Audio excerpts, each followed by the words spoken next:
यानी मैंने ऐसे बोला all alkyl group will show plus I and with increasing number of carbon atom plus I effect increases।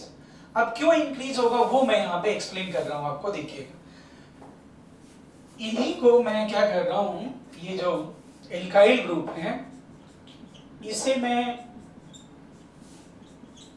OH से जोड़ रहा हूँ। देखना मिथाइल को मैंने OH से जोड़ा, मिथाइल को OH से जोड़ोगे तो ये मिथाइल यहाँ पे इलेक्ट्रॉन कैसे डोनेट करेगा, ये सभी सिग्मा का पार्शियल डिस्प्लेसमेंट होगा, किसकी तरफ होगा, ऑक्सीजन की तरफ, और इससे यहाँ पे इलेक्ट्रॉन डेंसिटी क्या होगी, बढ़ जाएगी। यानी इस निगेटिव को क्रिएट करने में सिग्मा, कितने सिग्मा का कंट्रीब्यूशन है बोलो, 4 ना, 4 सिग्मा का पार्शियल डिस्प्लेसमेंट हो रहा है और इससे यहाँ पे इलेक्ट्रॉन डेंसिटी इंक्रीज हो रही है, से x यूनिट इलेक्ट्रॉन डेंसिटी बढ़ गई।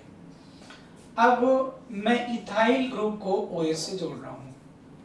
अब बाजी बोलना, इथाइल ग्रुप को जब मैंने OH से जोड़ा तो कितने सिग्मा पार्शियल डिस्प्लेसमेंट में, आंशिक विस्थापन में भाग ले रहे हैं, तो 1 2 3 4 5 6 7 और इससे यहाँ पे, और ये मैंने मान लिया y, यानी इस y इलेक्ट्रॉन डेंसिटी को क्रिएट करने में कितने सिग्मा का कंट्रीब्यूशन हुआ, 7 सिग्मा का। इसमें कितने सिग्मा का था, 4 सिग्मा का। ऐसे ही अगर मैं आइसोप्रोपाइल को जोड़ूं, आइसोप्रोपाइल को आप OH से जोड़ दें, आइसोप्रोपाइल, अब बताइएगा कितने सिग्मा का पार्शियल डिस्प्लेसमेंट हो रहा है, 1 2 3 4 5 6 7 8 9 10, कितने सिग्मा का, 10 सिग्मा का। और यहाँ मान लीजिए ये एक्स वाई, ये जेड इलेक्ट्रॉन डेंसिटी, यानी ये इलेक्ट्रॉन डेंसिटी क्रिएट करने में कितने सिग्मा का पार्शियल डिस्प्लेसमेंट का कंट्रीब्यूशन है, 10 का। इसमें ध्यान रहे 4 का, इसमें 7 का, इसमें 10 का, और इसमें अगर देखेंगे टर्शियरी ब्यूटाइल में तो 13 सिग्मा टोटल कंट्रीब्यूट करेंगे। देखिए 13 सिग्मा टोटल कंट्रीब्यूट करेंगे। कितने सिग्मा का पार्शियल डिस्प्लेसमेंट हो रहा है देख लीजिए, इसमें कितने का, 13, यहाँ पे से P है, ठीक है। तो अब मुझे बताइए मिथाइल 4, इथाइल और ज्यादा सिग्मा, आइसोप्रोपाइल और टर्शियरी ब्यूटाइल। तो मैं अगर कहूं कि ये जो एल्काइल ग्रुप है, अगर मैं आपसे पूछूं ये जो एल्काइल ग्रुप है, methyl, ethyl, isopropyl, tertiary butyl, इनके पास ऐसा क्या है, इनके पास क्या है कि ये ऑक्सीजन को या किसी और से जोड़ने पे इलेक्ट्रॉन दे रहे हैं, इनके पास क्या है, इनके पास सिग्मा है। इनके पास क्या है, इनके पास सिग्मा है, क्यों, ये सिग्मा की वजह से तो यहाँ पे इलेक्ट्रॉन दे पा रहे हैं। तो जिसकी वजह से इलेक्ट्रॉन दे रहे हैं, किसकी वजह से, सिग्मा, वही बढ़ रहा है, 4 7 10 13। तो क्योंकि जिससे इलेक्ट्रॉन दे रहे हैं वही नंबर सिग्मा बढ़ रहे हैं, इसलिए इलेक्ट्रॉन डोनेट करने की कैपेसिटी बढ़ती जाएगी। यानी फिर मैं इसको इसको फिर एक बार बोलता हूं, with increasing number of carbon atom plus I effect increases because with increasing number of carbon atom the number of sigma bonds which are going to participate in partial displacement increases। Carbon की संख्या बढ़ने के साथ साथ आंशिक विस्थापन में भाग लेने वाले सिग्मा बंधों या सिग्मा इलेक्ट्रॉनों की संख्या वो बढ़ रही है, इसलिए प्लस I बढ़ रहा, वही प्लस I, सिग्मा के आंशिक विस्थापन से इलेक्ट्रॉन दान करना, वही क्या है, प्लस I है। तो अब इसमें दो बातें एकदम साफ साफ आ गई, इलेक्ट्रोनेगेटिव वाले जितने दुष्ट हैं वो कहीं जोड़ेंगे तो सिग्मा के पार्शियल डिस्प्लेसमेंट से इलेक्ट्रॉन क्या करेंगे, खींच लेंगे, और अगर एल्काइल ग्रुप है किसी सेंटर पे जोड़ते हैं तो इलेक्ट्रॉन क्या करेंगे, पार्शियल डिस्प्लेसमेंट से इलेक्ट्रॉन क्या करेंगे, डोनेट करेंगे, ये प्लस I हो गया। तो ये ऐसा, अब मैं बोलूं अगर कि electron density on oxygen, electron density on oxygen, तो बोलो क्या हो जाएगा, सबसे ज्यादा कहां पे, P फिर Z फिर Y फिर X। तो बोलो सबसे ज्यादा किसने दिया इलेक्ट्रॉन, टर्शियरी ब्यूटाइल ने, फिर आइसोप्रोपाइल ने, फिर मिथाइल ने, फिर मिथाइल ने, ठीक है ऐसे। तो या फिर इसे आप इलॉजिकली भी समझ सकते हो, हालांकि थोड़ा टाइम वेस्ट हो जाएगा, इलॉजिकली भी समझ सकते हो। किसी भी रिवॉल्यूशन के सक्सेस के लिए बहुत सारे फैक्टर, किसी भी आंदोलन को सफल बनाने के लिए बहुत सारे कारक की आवश्यकता है, बहुत सारे फैक्टर होंगे, लेकिन उसमें एक कारक ये भी होगा फैक्टर कि उसमें कितने पार्टिसिपेंट हैं, भाग लेने वाले कितने हैं। जैसे अगर 1857 1857 की मैं बात करूं क्यों असफल हुआ, तो उसके बहुत सारे रीजन थे, लेकिन उसमें एक रीजन ये भी था कि ना पार्टिसिपेट करने वाले क्या थे, कम थे, है कि नहीं। तो अगर मान लो कोई चेंजेस करना है हमें, मान लो हमें ऐसा चेंज करना है कि भाई स्कूल्स में बड़े अच्छे टीचर होने चाहिए और इसके लिए बहुत टेस्ट होना चाहिए, जैसे आईएएस का टेस्ट होता है वैसा टेस्ट हो, फिर प्राइमरी स्कूल में टीचर रखे जाएं, इसके लिए मुहिम चलाया जाए और केवल 1 लाख लोग इस मुहिम में भाग लें, तो क्या वो मुहिम सक्सेसफुल हो पाएगा? नहीं। लेकिन उसमें मान लीजिए 50 करोड़ लोग या 20 करोड़ लोग पार्टिसिपेट कर लिए, तो फिर वो होने के चांस हैं। यानी नंबर ऑफ, तो अगर मैं इसे प्लस आई को एक क्या मान लूं, रिवॉल्यूशन मान लूं, तो उसमें आंदोलनकारी कौन है, सिग्मा। तो जैसे जैसे सिग्मा बढ़ते जाएंगे प्लस आई भी क्या होगा, बढ़ता चला जाएगा। अब दूसरी बात मैं करूंगा कि नॉर्मल एल्काइल ग्रुप और ब्रांचिंग वाले एल्काइल ग्रुप, इन दोनों में किसका प्लस आई ज्यादा होगा। तो अगर मैं नॉर्मल एल्काइल ग्रुप लूं, नॉर्मल मतलब सिंपल जिगजैग ऐसा कार्बन जो लिखा हो, ब्रांचिंग आप सभी जानते हो, ब्रांचिंग मतलब ऐसे जैसे पेड़ों की शाखाएं ऐसा, ये नॉर्मल एल्काइल ग्रुप है, ठीक है जी। एन प्रोपाइल लिखा मैंने, ये इसे मैंने OH से जोड़ दिया, और एक है जी आइसोप्रोपाइल, इसे मैंने, या मैं ऐसा करता हूं टर्शियरी एन ब्यूटाइल ले लिया जी, चलो एन ब्यूटाइल, और ये है टर्शियरी ब्यूटाइल। अब इसमें प्लस आई किसका ज्यादा, बहुत इंडक्टिव इफेक्ट, बहुत छोटी सी बात है, बहुत सारे बच्चे जानते होंगे, इसलिए मैं फास्ट बता रहा हूं।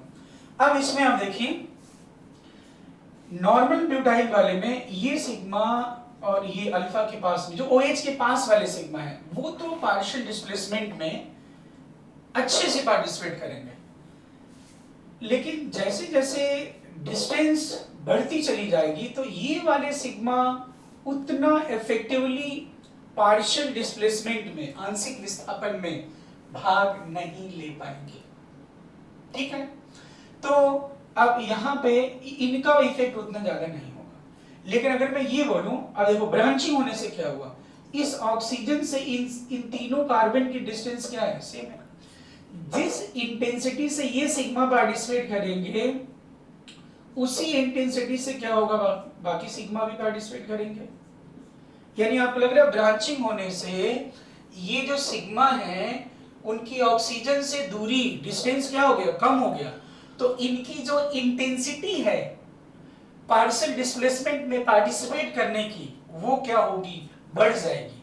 तो फिर यहाँ पे इलेक्ट्रॉन डेंसिटी क्या होगी, बढ़ जाएगी। तो किसकी डोनेट करने की कैपेसिटी ज्यादा है, नॉर्मल प्रोपाइल, नॉर्मल ब्यूटाइल, या फिर ब्रांचिंग वाले की, बोलो ब्रांचिंग वाले की।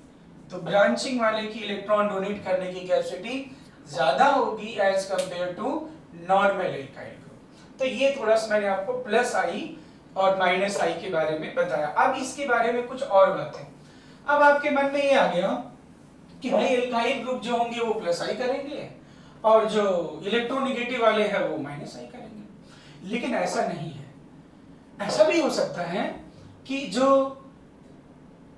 एल्काइल ग्रुप है वो माइनस आई इफेक्ट शो करे, ये रिलेटिव है दोनों, प्लस आई माइनस आई। जैसे देखिएगा, मैं अगर क्या करूं, CH3 को लिथियम से जोड़ दूं, लिथियम तो रहा जी मेटल, और कार्बन क्या है जी, बोलो नॉन मेटल, बोलो ठीक है। हम लोग 9 से 8 से पढ़ते आ रहे हैं, मेटल वो होते हैं जो इलेक्ट्रॉन देते हैं, नॉन मेटल वो होते हैं जो इलेक्ट्रॉन लेते हैं।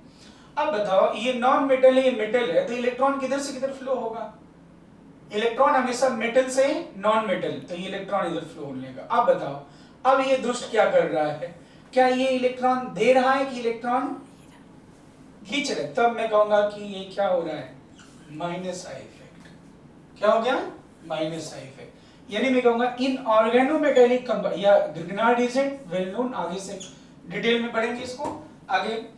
ग्रिग्नार्ड एजेंट में भी ये मेटल है, ये नॉन मेटल है, तो बोलो इलेक्ट्रॉन किधर से किधर फ्लो होगा, बोलो मैग्नीशियम से यार, तो ये क्या होगा बोलिए, माइनस आई इफेक्ट। मैं कह रहा हूं कि CH2 डबल बॉन्ड CH को मैंने यहां जोड़ दिया, ठीक है, ये sp3 है और ये sp2 है। अब आप बताएं मुझे किधर से किधर कौन ज्यादा इलेक्ट्रोनेगेटिव है, sp2, तो ये अभी कौन से इफेक्ट शो कर रहा है, देखिए ये कैसा है भाई, माइनस आई। लेकिन इसी को मैं अब ऐसा कर रहा हूं, CH2 डबल बॉन्ड CH और ये हो गया आपका C ट्रिपल बॉन्ड CH। और अब जरा देखना बेटा, ये है sp2 sp, कौन इलेक्ट्रोनेगेटिव ज्यादा है, sp, तो ये इलेक्ट्रॉन किधर से किधर शिफ्ट होने लगेगा बोलिए, sp2 से sp की तरफ। तो अब क्योंकि ये दे रहा है इलेक्ट्रॉन, तो कैसा इफेक्ट हो गया, अब देख लो, एक ही माइनस आई भी कर सकता, वही प्लस आई भी शो कर सकते, यानी प्लस आई माइनस आई रिलेटिव चीज है, सापेक्षिक है।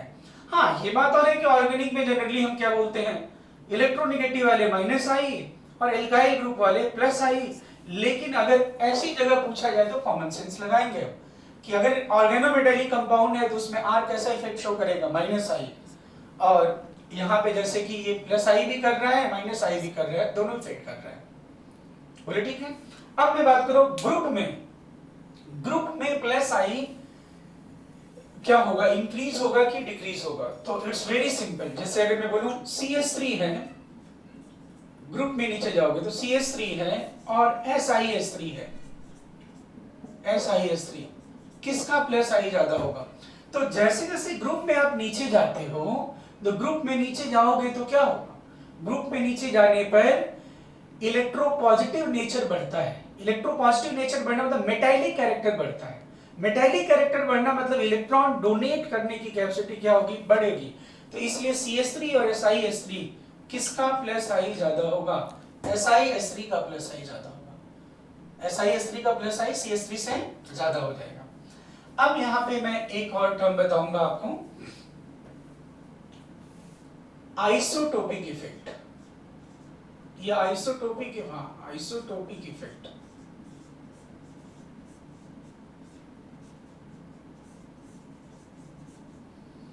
हैवियर आइसोटोप और लाइटर आइसोटोप किसकी इलेक्ट्रॉन डोनेट करने की कैपेसिटी ज्यादा होती है, तो मैं यहां पे बताता हूं आपको कि प्लस आई H D और T, मतलब यहां पे इलेक्ट्रॉन डोनेशन कैपेसिटी की बात हो रही है, इलेक्ट्रॉन डोनेशन कैपेसिटी और प्लस आई किसकी ज्यादा होती है, टी की ज्यादा होती है। मतलब आइसोटोप पहले तो आप जानते हो, आइसोटोप मतलब जिसमें एटॉमिक नंबर सेम हो और एटॉमिक वेट क्या हो, डिफरेंट हो। जैसे ये जो मैंने लिखा है, हाइड्रोजन के 3 आइसोटोप्स हैं, प्रोटियम, ड्यूटेरियम और क्या है, ट्राइटेरियम। इसमें सभी में इलेक्ट्रॉन तो आपको पता चल रहा है, इलेक्ट्रॉन क्या है, एक एक है, सब में एक एक इलेक्ट्रॉन है, एक एक एक, और न्यूट्रॉन इसमें 0 है, इसमें क्या है 1 है, और इसमें क्या है 3, ये क्या है 2 है, ठीक है।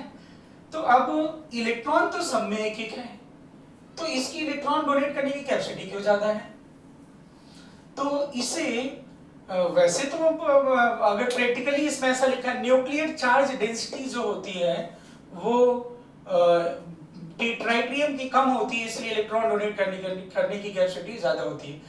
तो इसे मैं थोड़ा सा इसमें यूज है +2 में, तो इसलिए मैं आपको यहाँ पे इसको इलॉजिकली ऐसा बता दे रहा हूँ जिससे आपको हमेशा याद रहेगा। तो इसमें क्या होता है, देखिए न्यूक्लियस में क्या क्या होता है बताइए।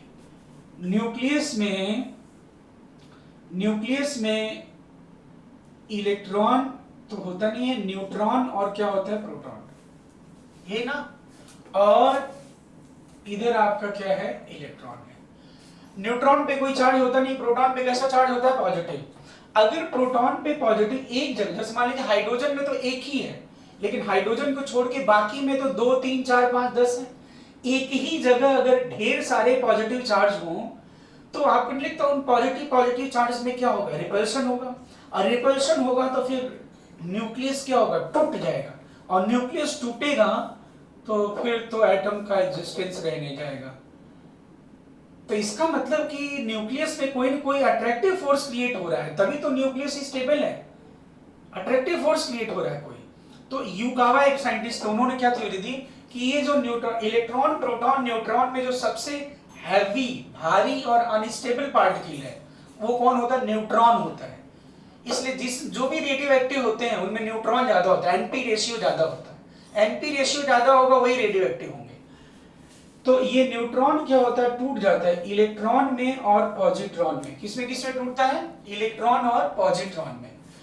यानी ये हो गया, अब इलेक्ट्रॉन पॉजिट्रॉन आ गया तो अब इसमें कौन कौन सा पार्टिकल हो गया, बोलो, ये पॉजिटिव भी हो गया और निगेटिव भी हो गया। अब इनमें क्या होगा, अट्रैक्शन होगा, और इसी अट्रैक्शन की वजह से न्यूक्लियस क्या होता है, स्टेबल होता है। अब यानी इसका मतलब ये हो गया, जिसमें न्यूट्रॉन ज्यादा है, किसमें न्यूट्रॉन ज्यादा होंगे, भारी वाले में, हैवी आइसोटोप्स में कि लाइटर आइसोटोप में, हैवी आइसोटोप में, हैवी आइसोटोप में। तो न्यूट्रॉन ज्यादा है तो यही न्यूट्रॉन किसमें टूट रहे हैं, इलेक्ट्रॉन में। हाँ, ये इलेक्ट्रॉन, इलेक्ट्रॉन और पॉजिट्रॉन में, ये इलेक्ट्रॉन न्यूक्लियस से बाहर कूद के नहीं आएगा, लेकिन ये इंड्यूस करेगा इस इलेक्ट्रॉन को क्या करने के लिए, रिलीज करने के लिए। इंड्यूस मतलब प्रेरित करेगा। वो न्यूट्रॉन जो इलेक्ट्रॉन पॉजिट्रॉन में टूटा है वो इलेक्ट्रॉन बाहर कूद के नहीं आएगा, लेकिन जो बाहर न्यूक्लियस की इलेक्ट्रॉन उसको प्रेरित करेगा रिलीज करने के लिए। इसलिए इलेक्ट्रॉन डोनेट करने की कैपेसिटी ज्यादा होगी। जैसे एक बात इलॉजिकली मैं बता दूं, जैसे मान लीजिए मेरा न्यूक्लियस मेरा गांव है, मेरा न्यूक्लियस क्या है, मेरा गांव, वहां पे बिलियंस डॉलर है, बिलियंस डॉलर। तो यहां पे मेरे खर्चने की टेंडेंसी ज्यादा होगी। खर्चने की टेंडेंसी क्यों ज्यादा होगी, रिलीज करने की टेंडेंसी क्यों ज्यादा होगी, क्योंकि मेरे मन में ये रहेगा कि मैं पिताजी को फोन करूंगा और पैसा आ जाएगा और मैं ऐसे खर्च करूंगा। फिर मैं सोचूंगा नहीं, फिर डांटेंगे, लेकिन मैं फिर सोचूंगा डांटेंगे लेकिन भेज देंगे क्योंकि है, ज्यादा है। दूसरा केस कंसिडर करते हैं, वहां पे जीरो, एक भी पैसा नहीं है, तो मेरी यहाँ पे रिलीज करने की टेंडेंसी क्या होगी, कम होगी। यानी दोनों ही केसेस में वहां पे ज्यादा हो या कम हो, मैं प्रेरित हो रहा हूं कि नहीं। ऐसे न्यूक्लियस में न्यूट्रॉन ज्यादा होगा तो न्यूट्रॉन किस में टूट रहा है, इलेक्ट्रॉन, और वो इलेक्ट्रॉन ज्यादा होगा तो उससे इंडक्शन की वजह से इलेक्ट्रॉन की रिलीज होने की टेंडेंसी क्या होगी, बढ़ जाएगी।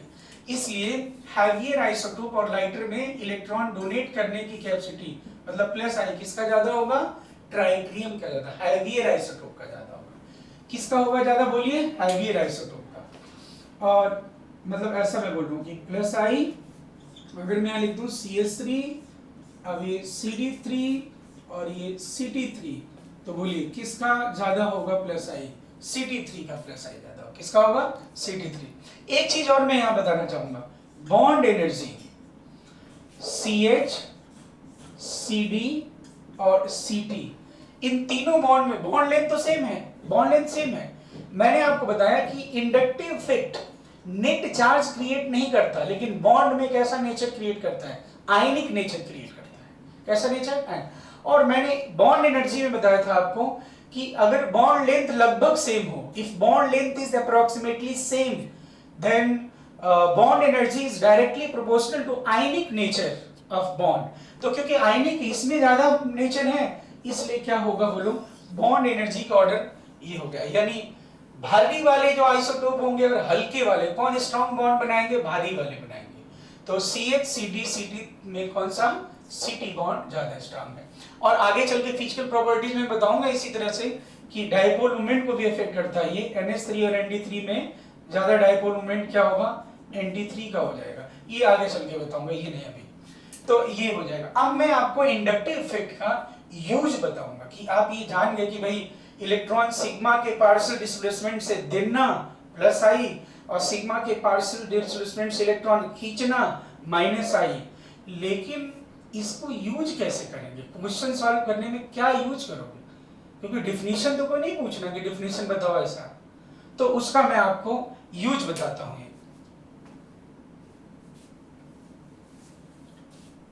तो नहीं तो बच्चों अब इंडक्टिव इफेक्ट का मैं आपको यूज बता रहा हूं, देखिएगा। इलेक्ट्रॉन डोनेटिंग फैक्टर्स, जो इलेक्ट्रॉन डोनेटिंग फैक्टर्स कौन कौन से देखिए, plus R, H C, p pi plus I. इसमें से मैंने जो जिक्र किया है अभी, वो सिर्फ और सिर्फ किसका जिक्र किया है अभी, बोलिए, प्लस आई। बाकी सारे अभी आगे मैं ये आगे वाले टॉपिक्स में जिक्र करूंगा। तो मैंने सिर्फ प्लस आई बताया हुआ, ठीक है, इलेक्ट्रॉन डोनेटिंग फैक्टर्स हो गए ये सारे। इसमें से मैंने प्लस आई के बारे में बताया, उसी का यूज बताने जा रहा हूं। और इलेक्ट्रॉन विथड्रॉइंग फैक्टर्स कौन कौन से हैं, minus R, minus S C, p pi और माइनस आई। जिसमें से मैंने आपको बताया क्या है, सिर्फ माइनस आई बताया है, बाकी अभी कुछ भी नहीं बताया, ये आगे वाले टॉपिक में।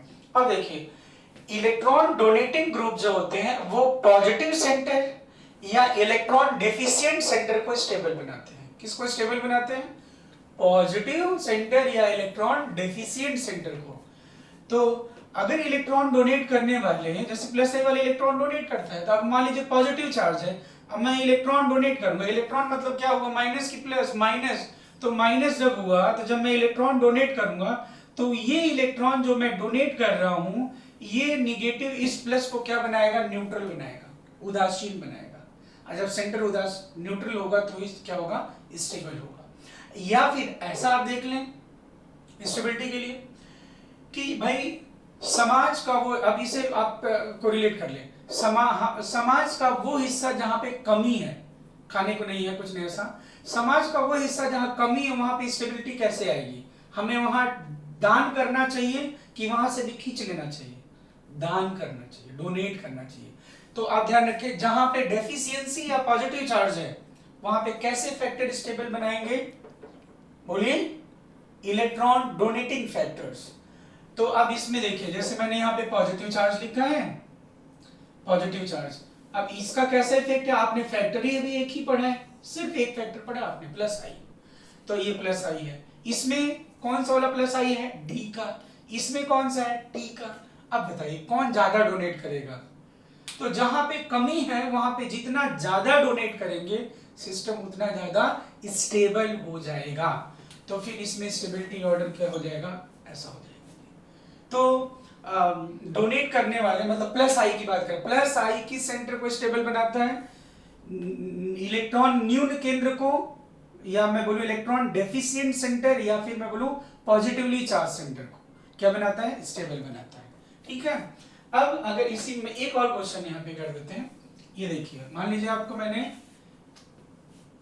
एक कार्बोकेटायन ऐसा लिखा है CH3 CH2 प्लस, और यहाँ पे सिर्फ थोड़ा सा डिफरेंस, मैंने यहाँ पे सिलिकॉन लिख दिया जी, ये। अब देखिए इसमें स्टेबल, आपको क्या करना है, पॉजिटिव चार्ज है तो क्या करना है, पॉजिटिव स्टेबल बनाने के लिए इलेक्ट्रॉन देऊं कि इलेक्ट्रॉन खींचूं, हाँ इलेक्ट्रॉन देना है। तो अब आपको यहाँ पे प्लस आई सब CH3 से में कार्बन है और सिलिकॉन, इतने का अंतर है बस, carbon, silicon, germanium, strontium, lead.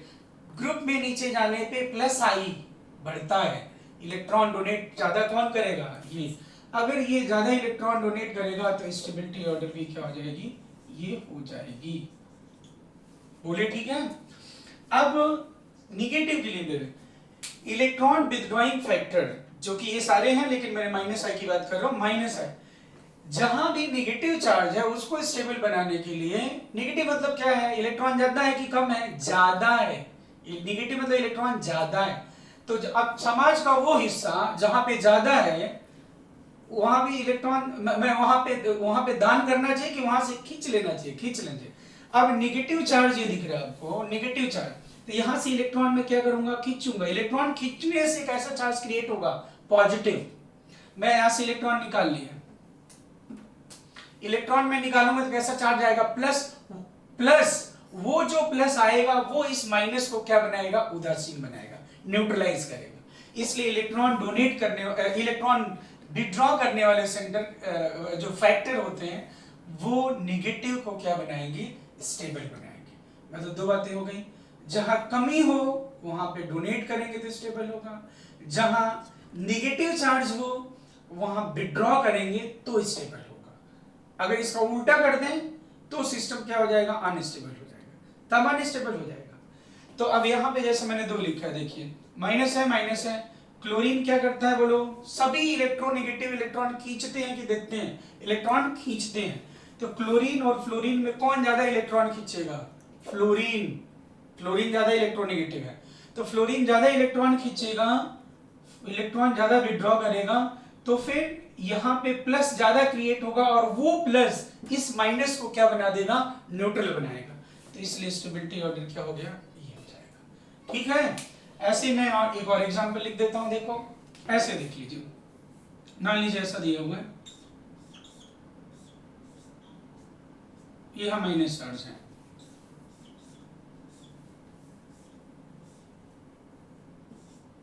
यहाँ माइनस चार्ज है। अब आप इन दोनों में स्टेबिलिटी बतानी है आपको। तो अब देखो जरा, माइनस है, माइनस के लिए कैसा ग्रुप होना चाहिए, माइनस के लिए एक ही तो फैक्टर जानते हो, माइनस आई, अभी बाकी तो विड्रॉइंग फैक्टर पता है नहीं। ऑक्सीजन है माइनस आई वाला, ये ऑक्सीजन माइनस से क्या है, दूर है कि पास है, थोड़ा दूर है, इसमें देखो थोड़ा क्या है, पास है।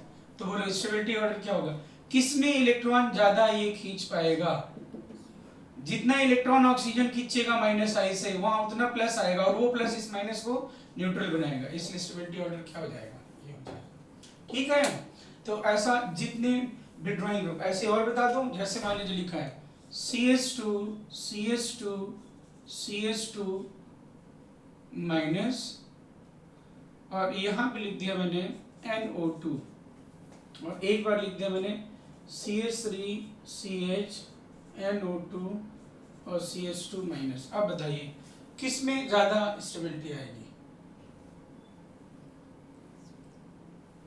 NO2 है, माइनस आई वाला ग्रुप है इलेक्ट्रोनेगेटिव, ये दूर है तो उतना नहीं खींच पाएगा, तो स्टेबिलिटी किसकी ज्यादा होगी, ये ज्यादा स्टेबल होगा। तो नेगेटिव को कौन स्टेबल बनाते हैं, विड्रॉ करने वाले, और पॉजिटिव को कौन स्टेबल बनाते हैं, डोनेट करने वाले। बोलो ठीक है। अब इसमें मिक्स्ड ऑर्गेनिज्म